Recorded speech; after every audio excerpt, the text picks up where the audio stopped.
오늘 우리가 읽은 본문 말씀을 가지고 한계를 뛰어넘는 믿음이라는 제목으로 말씀을 나누고자 합니다. 요한복음에 기록된 나사로의 죽음과 다시 살아난 사건은 예수님의 죽음과 부활의 사건에 대한 예고편의 성격을 갖고 있습니다.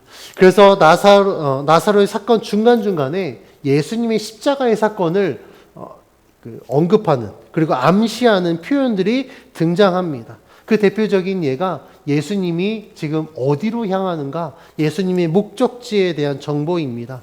지난주 설교에서 말씀드렸듯이 예수님이 제자들에게 나사로에게 가려고 할 때 제자들에게 어디로 가자라고 말씀하셨죠?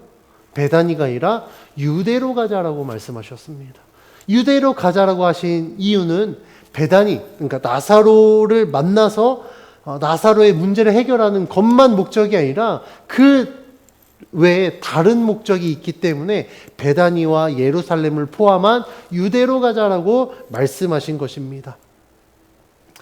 그 이유는, 그리고 오늘 본문 말씀에서 이 예수님이 유대로 가자라고 하신 그 사실을 다시 한번 언급하는데 18절 말씀 같이 한번 봉독합니다. 시작.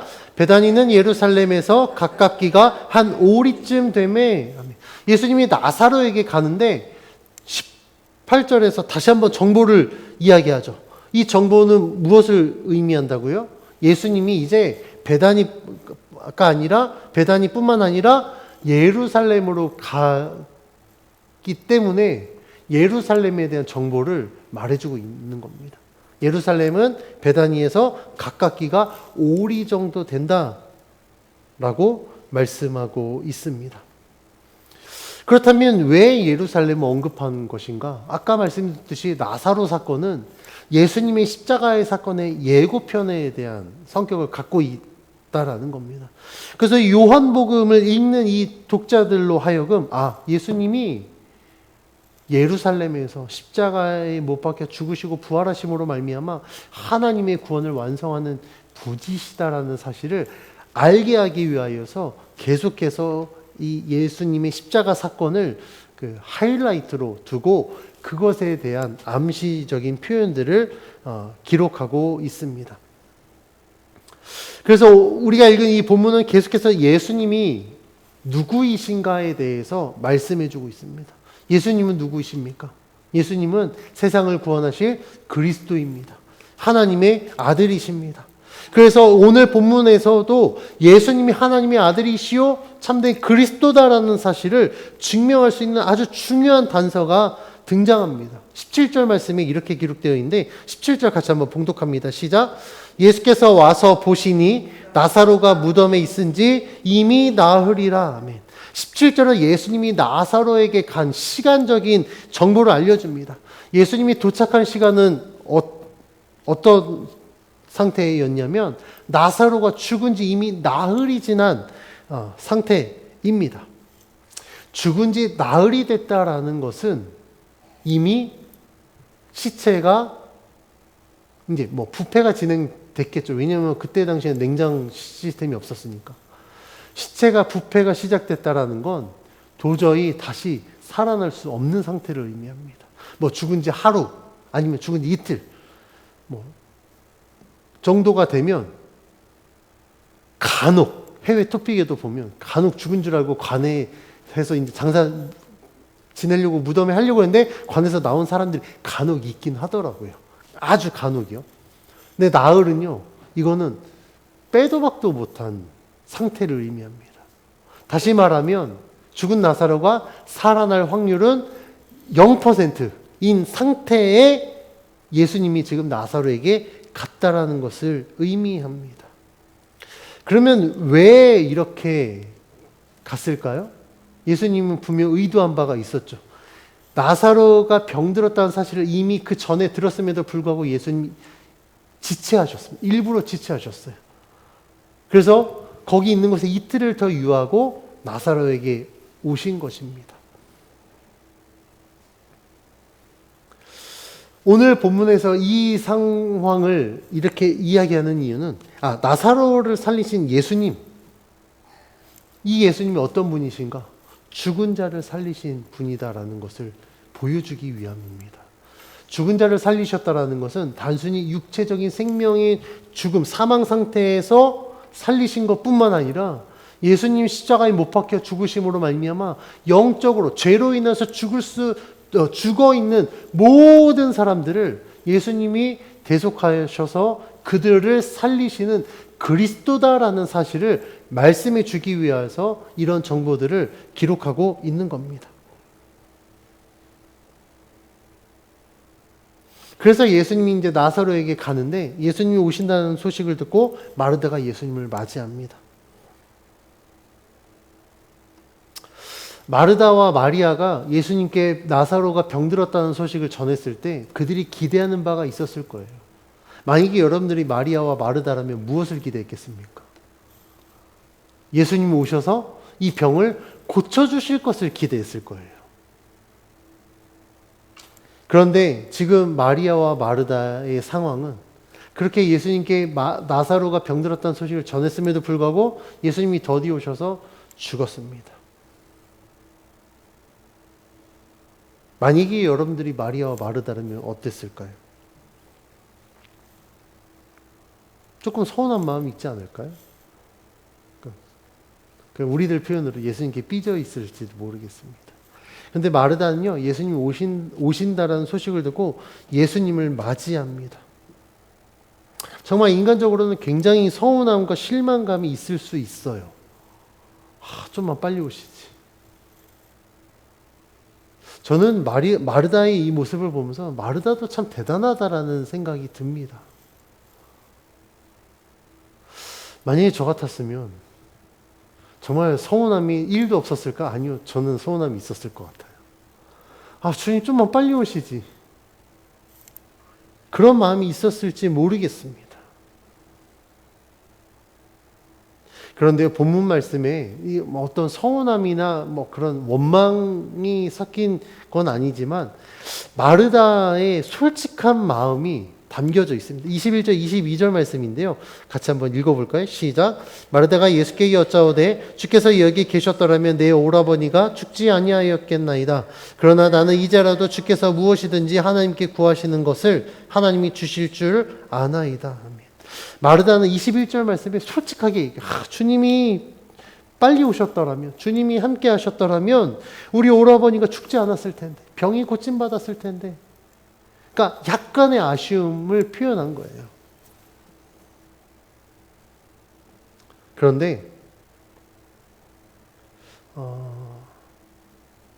마르다가 아쉬움만 표현하지 않았습니다. 22절에서 이렇게 고백하죠. 뭐라고 고백하죠? 그러나 나는 이제라도 주께서 하나님께 구하시는 것, 무엇이든지 하나님께 구하면 하나님이 주실 것을 내가 압니다라고 고백합니다. 마르다가 어떻게 이렇게 고백할 수 있었을까? 마르다는요, 예수님이 누구인지 분명히 알고 있었습니다. 예수님은 하나님의 아들이시오 그리스도다라는 사실을 마르다는 믿고 있었던 거예요. 그러니까 주님이 하나님의 아들이시거든 하나님의 아들이 구하면 아버지가 주지 않으시겠습니까? 주님이 무엇이든지 구하면 하나님이 주실 줄 내가 믿습니다라고 고백하는 겁니다. 대단하지 않나요? 저 오라비가 예수님이 더디어서 죽었는데도 불구하고 주님이 무엇이든지 구하면 하나님이 주실 줄 내가 믿습니다라고 고백합니다. 그런데 여기서 마르다의 한계가 드러납니다. 마르다가 이야기할 때는 무엇이든지라고 말했지만 여기서 말하는 무엇이든지는 내가 이해할 수 있고 내가 받아들일 수 있는 한도 안에서 무엇이든지 줄 믿는다라고 고백하는 겁니다. 즉 여기에서 마르다가 말하는 무엇이든지에는 죽은 나사로가 다시 살아날 것이다라는 가능성은 빠져버린 거예요. 왜냐하면 그건 도저히 믿을 수 없는, 이해할 수 없는 상황이었기 때문에 그건 아예 그냥 제쳐두고 내가 이해할 수 있는 어떤 상황 가운데에서 예수님께 고백한 겁니다. 그러면 마르다가 하나님께 구하는 모든 것을 하나님이 주실 것이다라는 이 고백에 어떤 의미가 담겨 있을까? 아마도 예수님이 기도해 주셔서 정말 나사로가 정말 편안하게 하나님 나라의 가서 안식할 수 있도록 기도해 주십시오라는 그런 의미가 담겨져 있었을 겁니다. 근데 예수님께서는요, 마르다의 이런 고백을 듣고 도저히 이해할 수 없는 이야기를 하세요. 우리가 복음서에서 보면 예수님의 화법은 때로는 얼토당토안한 이야기를 하실 때가 굉장히 많거든요. 근데 마르다의 이야기를 듣고서도 23절에 예수님이 뭐라고 이야기하냐면 나사로가 다시 살아날 거라고 이야기하세요. 여러분도 어떻습니까? 이해되시나요? 아니 지금 나흘 됐고 이건 도저히 살아날 수 없는 상태예요. 시신이 이제 부패가 시작됐다고요. 그런데 예수님이 다시 살아날 거라고 이야기하십니다. 그런데요, 마르다는 예수님의 말씀에 반박하지 않아요. 예수님, 말이 되는 소리를 하셔야지 어떻게 지금 나흘째가 됐는데 어떻게 다시 살아나 이렇게 반박하지 않습니다. 마르다는 뭐라고 이야기하냐면 그 자신의 신학적인 관점에서 예수님의 말씀을 다음과 같이 해석합니다. 24절 말씀 같이 24절 말씀 같이 한번 봉독해 봅니다. 시작. 마르다가 이르되 마지막 날 부활할 때에는 다시 살아날 줄을 내가 아나이다. 예수님이 다시 살아날 것이다라고 말씀하셨더니 마르다는 예수님의 말씀을 자신이 갖고 있는 신앙적 관점에서 해석한 거예요. 아, 주님 그렇죠. 마지막 날에 말씀하신 대로 나사로가 부활할 것을 내가 아나이다라고 이야기를 합니다. 그러니까 예수님은 지금 당장 살아날 것이다라고 말씀하셨는데 마르다는 마지막 날에 부활할 것이다라고 이해했다는 거예요. 왜요? 마르다에게 있어서 지금 당장 나사로가 살아날 것은 그의 가능성, 그가 믿을 수 있는 한계의 안에 들어있지 않았기 때문에 그렇습니다. 사실 마르다의 이런 고백이 그러면 정말 예수님을 믿지 않는 고백일까? 아니요. 아까 말씀드렸지만 이 정도 고백도 대단한 고백이라니까요. 아마 여러분들이 마르다의 상황에서 예수님이 이렇게 이야기했을 때 마르다처럼 대답 못할 겁니다. 불난 집에 부채질하는 것도 아니고 빨리 오셔서 고쳐주시지도 않았으면서 무슨 말도 안 되는 소리를 자꾸 하실까? 물론 겉으로는 표현 안 했겠지만 속으로는 그렇게 이야기했을지 모르겠어요. 마르다도 굉장히 대단한 믿음입니다.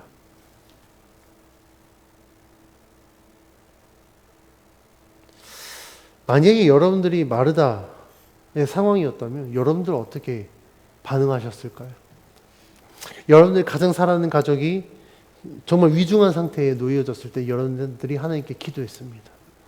하나님께서 병을 고쳐주실 줄 믿고 그것을 기대하고 기도했습니다. 정말 열심히 기도했어요. 근데 하나님이 기도에 응답해 주시겠다고 분명히 약속하셨는데 사망했다고 했을 때 여러분도 어떻게 반응할까요? 제가 이 말씀을 준비하면서 과연 나는 어떻게 반응했을까? 저 같아도 하나님 원망했을 것 같아요. 물론 하나님이 모든 걸 다 주관하신 대로 믿고 있겠지만 정말 그 상황이 되면 저도 하나님 원망했을 겁니다. 하나님이 만져주시면 충분히 나을 수 있는 병인데 하나님 왜 안 만져주셨습니까? 충분히 하나님의 능력이라면 살 수 있는데 하나님 왜 안 살려주셨냐라고 원망했을지 모르겠어요. 그런데 마르다는 주님 원망하지 않았습니다.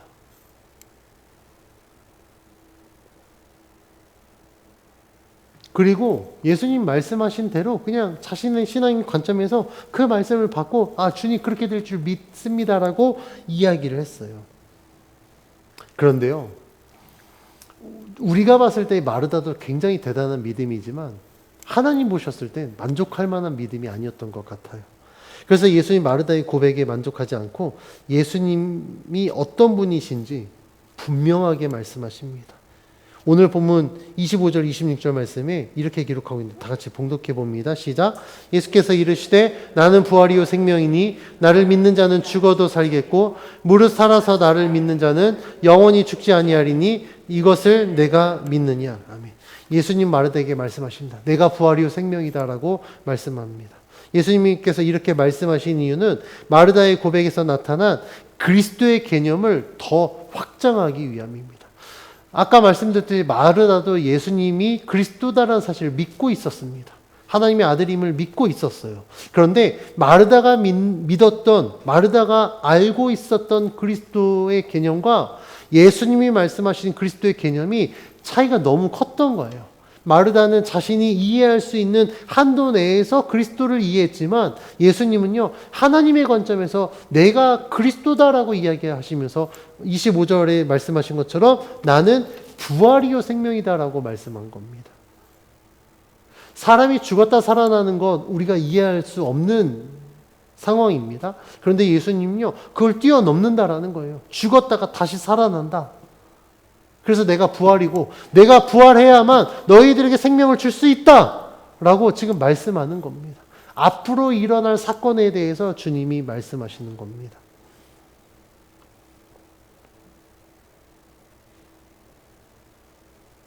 마르다의 고백을 뛰어넘어서 예수님은 그리스도의 개념을 확장하여서 진짜 내가 누구인지 예수님 스스로가 말씀하고 있는 겁니다. 예수님은 25절에 말씀하신 것처럼 실제로 죽은 나사로를 다시 살리심으로 말미암아 예수님 자신이 어떤 존재인지 스스로 증명해내십니다. 예수님은 어떤 분이시라고요? 생명을 주관하시는 분이십니다. 부활이요 생명 되시는 분이시기 때문에 예수 그리스도로 말미암아 죽었던 자들이 생명을 얻게 됩니다. 예수님은 스스로를 부활이요 생명이라고 말씀하시면서 구원에 대한 중요한 정보를 말씀해 주고 있습니다. 이어서 나오는 9절에 기록된 대로 예수님을 믿는 자는 어떻게 됩니까? 죽어도 살고 무릇 살아서 믿는 자는 영원히 죽지 않는다라는 사실입니다. 예수님을 믿으면 어떻게 된다고요? 죽어도 산다고요. 그러니까 우리가 육신의 죽음이 끝이 아닙니다. 육신이 죽으면 우리들은 이제 영혼의 세계가 시작되거든요. 그런데 예수님을 믿는 자들은요, 육신의 죽음이 끝나고 나면 이제 영원한 생명 가운데 들어가기 때문에 죽어도 산다라고 이야기합니다. 살아서 주를 믿는 자는 우리가 열심히 주를 믿고 있을 때 만약에 주님이 재림하셔서 세상이 끝난다고 한다면 그들은 죽음을 맛보지 않고 주님이 약속하신 대로 하나님 나라에 들어가게 되는 겁니다. 예수님 부활이 생명이 된다라는 것을 알려주실 뿐만 아니라 그것을 믿을 수 있도록 주님이 말씀하신 겁니다. 그럼 주님이 왜 아는 것에 그치지 않고 믿게 하셨을까? 왜냐하면 하나님의 구원은요, 아는 것으로 완성되는 것이 아니라 믿어야만 완성되기 때문에 그렇습니다. 즉, 아무리 많은 성경 지식을 알고 있어도, 아무리 많은 전도문을 외우고 알고 있어도요, 내가 그것을 믿지 않으면 그 예수님이 나의 구주가 되지 못하면요, 우리는 구원 못 받습니다.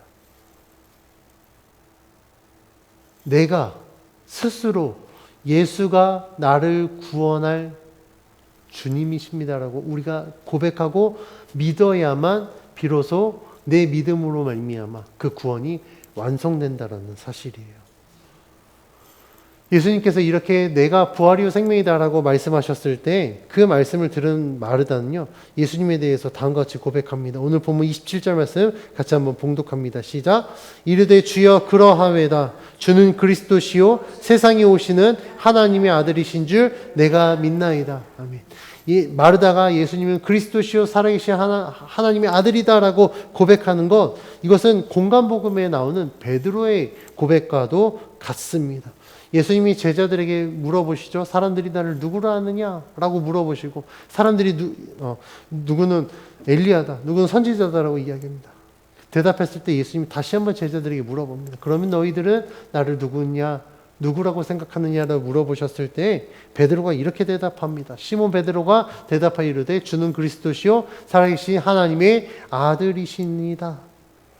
베드로의 고백과 마르다의 고백에서 나타나는 공통점은 무엇입니까? 예수님은 하나님의 아들이시자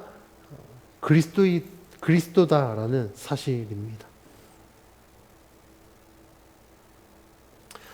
베드로와 이 마르다의 고백은 당시 유대인들이 예수님을 인지하는 것과는 분명히 차이가 있습니다. 당시 유대인들은요, 예수님을 그리스도로 인정하지 않았습니다. 믿지 않았어요.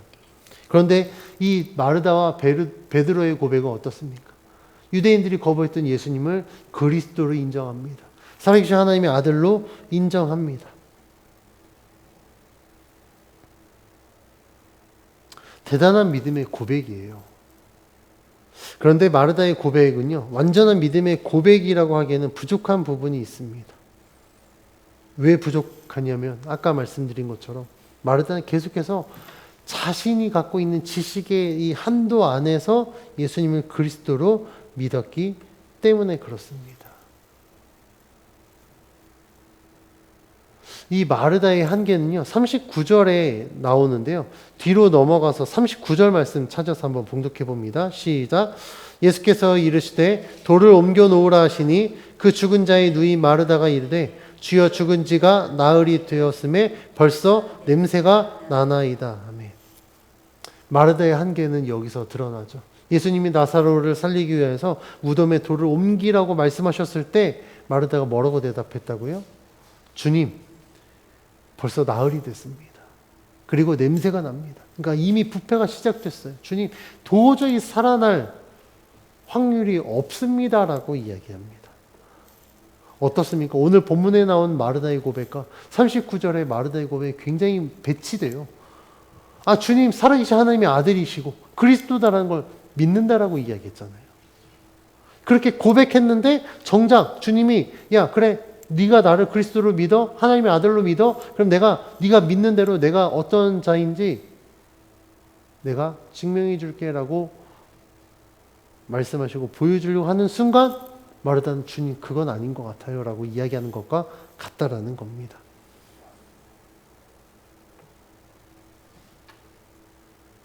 마르다가 예수님께 고백한 대로 진짜 하나님을 믿었다면 어떻게 했을까요?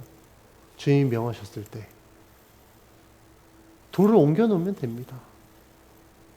내가 이해되진 않지만 주님이 정말 그리스도라고 한다면 우리가 이해할 수 없는 방법으로 역사하실 수도 있으니 주님이 어떻게 하시려고 우리들에게 저렇게 명하시는지 지켜봤었어야 된다는 거예요. 그런데 마르다는요, 자신의 한계를 뛰어넘지 못합니다. 그러면 자신의 그 지식이나 경험의 한계 안에서 예수를 믿는 것이 마르다 개인의 문제일까요? 아닙니다. 우리 모두가 여기에 속해 있을지 모르겠어요. 여러분들 하나님 얼마만큼 믿어드리십니까? 어느 정도 믿어드리세요?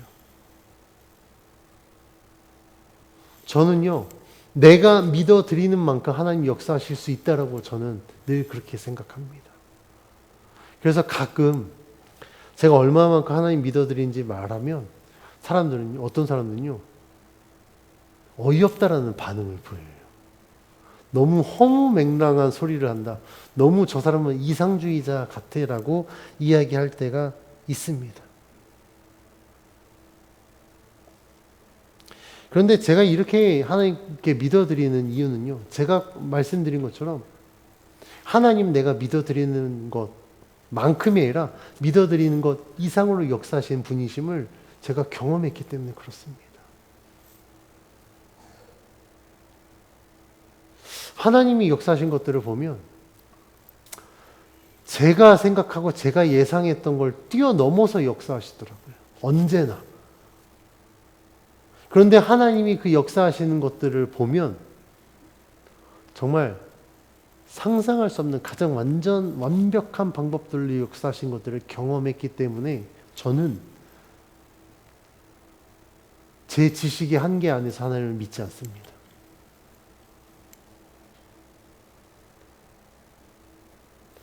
그래서 사람들이 저한테 굉장히 비현실적이다라고 이야기할 때 저는 이야기합니다. 맞다. 나 비현실적인 사람 맞다. 왜냐하면 하나님 자체가 비현실적인 분이기 때문에. 하나님이 현실적인 분이라면요, 하나님은 하나님이 될 수 없습니다. 하나님이 현실적으로 역사하신다면 그거 어떻게 하나님이 될 수 있어요? 우리가 예상할 수 있고 우리가 계획할 수 있는 만큼만 역사하신다면 어떻게 하나님이 될 수 있냐는 겁니다. 그런데 하나님은 어떻다고요? 우리가 예상할 수 없는 방법들로 역사하셔서 하나님이 살아계심을 우리들에게 보여주시기 때문에 하나님이 될 수 있는 거예요. 그러니 하나님은 당연히 비현실적인 존재가 될 수밖에 없다라는 겁니다.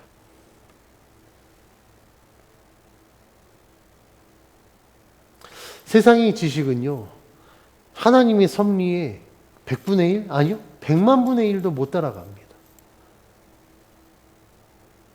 그러니까 세상이 아무리 지식이 발달하고 과학이 발달해도요, 여전히 풀지 못한 문제들이요, 푼 문제보다 훨씬 더 많다라는 거예요.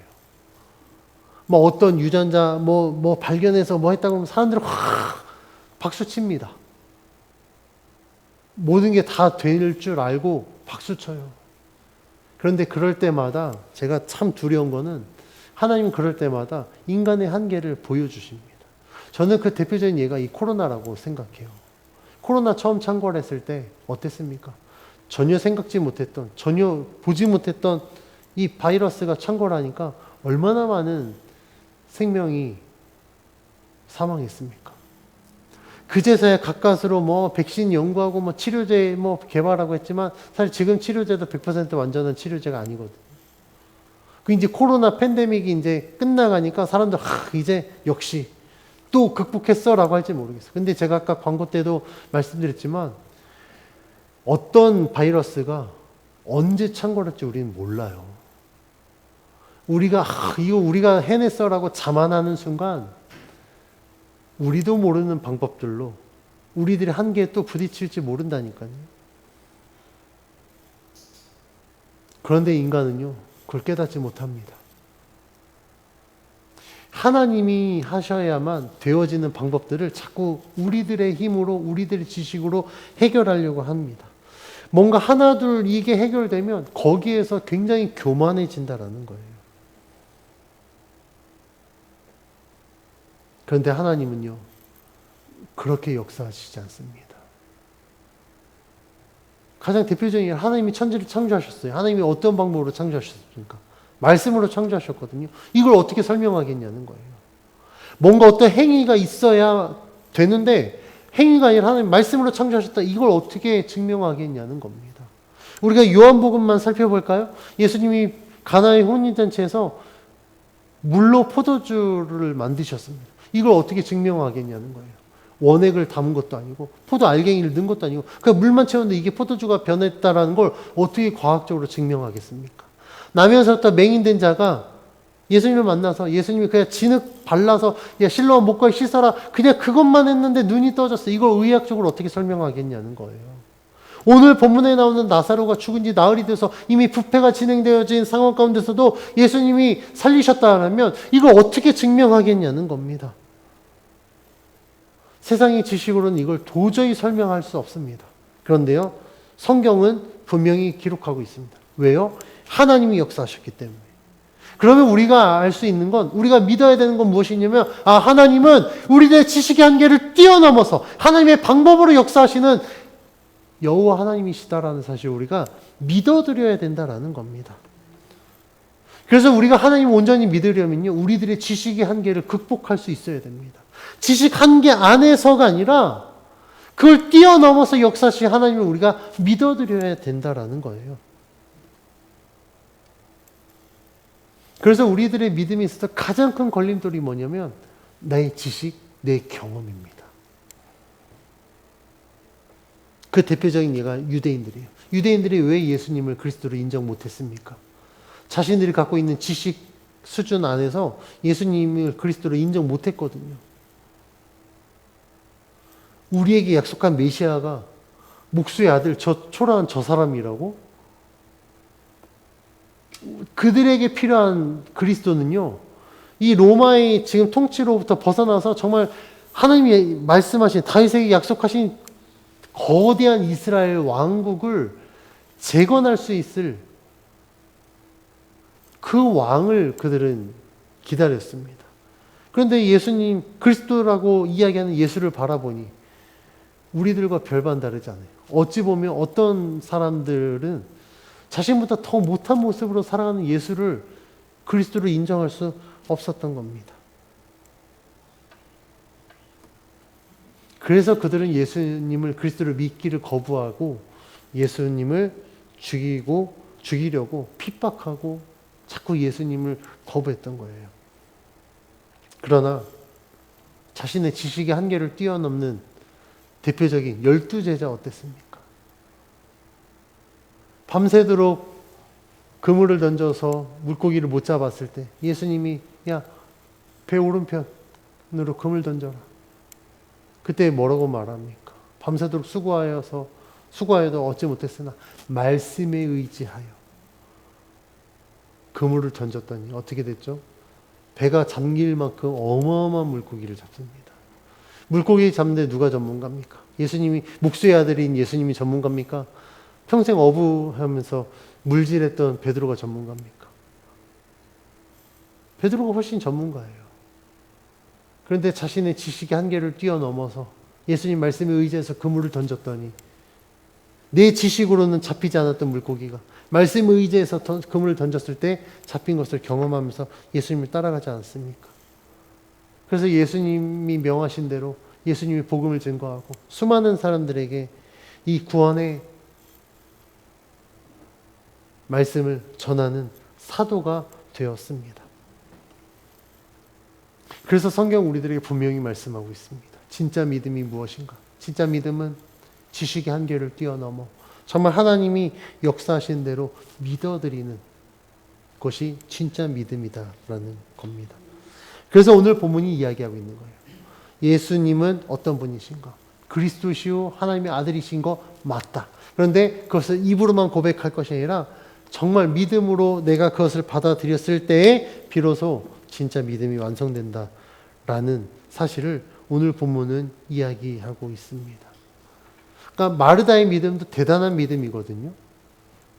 그러니까 그 상황에서도 하나님, 예수님 원망하지 않고 불평하지 않고 예수님 말씀하신 대로 하는 거, 그것도 대단한 거예요. 그런데 하나님이 보셨을 때는요, 그걸로 만족 못한다라는 겁니다.